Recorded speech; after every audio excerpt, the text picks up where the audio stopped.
Hürmetli kuzatuvchilar, Bog'ot Avtosavdo kanalına abone olun. Aziz yurtdoshlar, bugun Xudo xolasa 22 noyabr 2025 yil savdomiz navbatdagi avtomat 2022 yil ishlab chiqarilgan Cobalt avtomobilimizni Asqarbek ukamizga Xudo xolasa berdik. Naqd pullar 130 million so'm pul bo'ldi.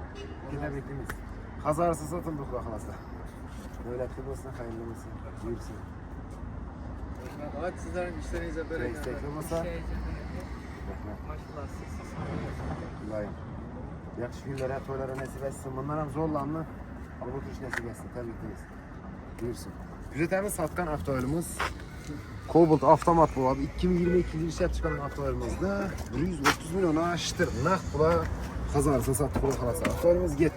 Hurmatli do'stlar, kelsangizlar, Xudo xolasa, shunday zo'r chiroyli salonlarda mashinalar ko'p, avtokredit, barter, naqd pul asosida kelib mashinalarimizni xarid qilaverasizlar. Sizlardan mazkur to'shashning safar bo'lmashlar bo'lsa, bemalol kilometrga kelsak, naqd qilamiz.